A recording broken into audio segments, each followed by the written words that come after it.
Electoral bond न होते तो किस व्यवस्था में ताकत है वो ढूंढ के निकालते कि पैसा कहां से आया और कहां गया।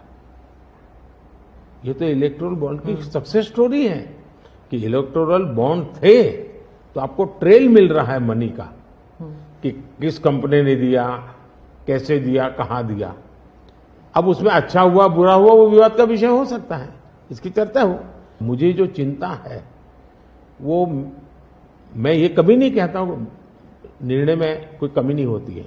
निर्णय तो चर्चा कर सीखते हैं, सुधारते हैं, इसमें भी सुधार के लिए बहुत संभावना है। लेकिन आज हम पूरी तरह काले धन की तरफ देश को धकेल दिया है। आज हम पूरी तरह काले धन की तरफ देश को धकेल दिया है। आज हम पूरी तरह काले धन की तरफ देश को धकेल दिया है।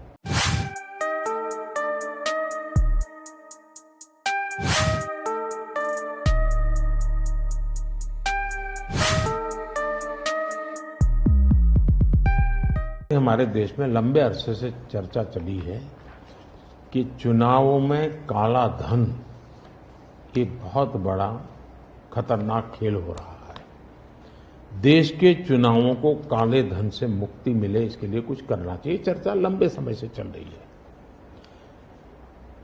चुनाव में खर्च तो होता ही होता है, कोई इनकार नहीं कर सकता है। मेरी पार्टी भी करती है, सब पार्टियां करती है, कैंडिडेट भी करते हैं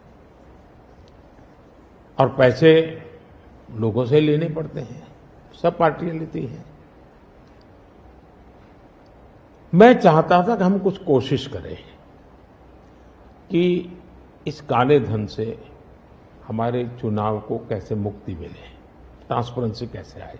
एक प्रामाणिक पवित्र विचार मेरे मन में था। रास्ते खोज रहे थे, एक छोटा सा रास्ता मिला, वही पूर्ण है। वैसे हमने उस समय भी क्लेम नहीं किया था, पार्लियामेंट में डिबेट में सबने उसको सराहा भी था। आज जो लोग उलट पुलट बोल रहे हैं उन्होंने सराहा था, पार्लियामेंट डिबेट देख लीजिए। हमने कैसे कैसे काम किया, जैसे 1000 और 2000 के नोट खत्म कर दिए। चुनाव में वही बड़े बड़ी मात्रा में ट्रैवलिंग करते हैं, क्यों कि ये काला धन खत्म हो। हमने सुप्रीम कोर्ट ने कहा था कि 20,000 रुपये तक पॉलिटिकल पार्टियां कैश ले सकती हैं। मैंने कानून बनाकर, नियम बना करके 20,000 को 2,500 कर दिया। क्यों? क्योंकि मैं नहीं चाहता था कि ये कैश वाला कारोबार चले।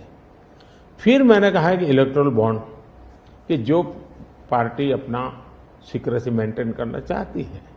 होता था क्या, जैसे हम पहले बीजेपी में चेक से पैसा लेंगे तय किया, तो सब व्यापारी लोग हमें आकर के कहें साहब हम चेक से दे ही नहीं सकते। हमने कहा क्यों नहीं दे सकते? बोले हम चेक से देंगे तो हमें लिखना पड़ेगा, हम लिखेंगे तो जो सरकार है वो देखेगी कि ये विपक्ष को इतना पैसा दिया, तो हमें तो वो परेशान करेंगे। तो बोले हम तो पैसे देने के लिए तैयार है लेकिन चेक से नहीं देंगे। तो मुझे याद है हमारे 90 के दशक में जो चुनाव में हमको बड़ी दिक्कत आई थी, पैसे नहीं थे हमारे पास और हम नियम लगा के बैठे थे कि हम चेक से लेंगे।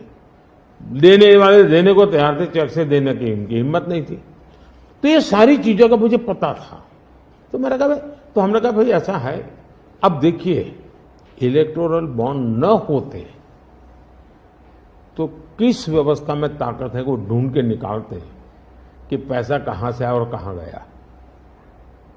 ये तो इलेक्टोरल बॉन्ड की सक्सेस स्टोरी है कि इलेक्टोरल बॉन्ड थे तो आपको ट्रेल मिल रहा है मनी का कि किस कंपनी ने दिया, कैसे दिया, कहां दिया।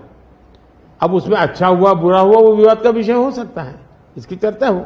मुझे जो चिंता है वो मैं ये कभी नहीं कहता हूं निर्णय में कोई कमी नहीं होती है। निर्णय तो चर्चा कर सीखते हैं, सुधारते हैं, इसमें भी सुधार के लिए बहुत संभावना है। लेकिन आज हम पूरी तरह काले धन की तरफ देश को धकेल दिया है और इसलिए मैं कहता हूं सब लोग पछताएंगे। जब बाद में ईमानदारी से सोचेंगे सब लोग पछताएंगे। अब देखिए इलेक्टोरल बॉन्ड का भी विशेषता थी, कैसा झूठ चल रहा है। कुल देश में 3,000 कंपनियों ने इलेक्टोरल बॉन्ड दिए हैं। उसमें 3,000 में 26 कंपनियां ऐसी हैं जिन पर कार्रवाई हुई है। ये कहते हैं ना ईडी वीडी टिकना अपना, 3000 डोनर है, उसमें सिर्फ 26, और उनमें से 16 कंपनियां ऐसी थी, छापा जब लगा उस समय बॉन्ड खरीदा। कोई जोड़ सकता है इसको? अगर बॉन्ड खरीदा, लोग ये जोड़ रहे हैं, उसकी विशेषता यह है कि ये जो 16 कंपनियों ने बॉन्ड खरीदा, उसमें से 37 पैसा अमाउंट बीजेपी को डोनेशन में मिली। 37, 63% बीजेपी के विरोधी पार्टियों को मिली। अगर पूरे जोड़े जाएं तो हाँ। मैं ये 16 कंपनी जिसका ईडी सीबीआई कोई न कोई उस समय एक्शन भी हुआ और बॉन्ड भी निकला, 37% अमाउंट बीजेपी ने, 63 ऑपोजिशन को।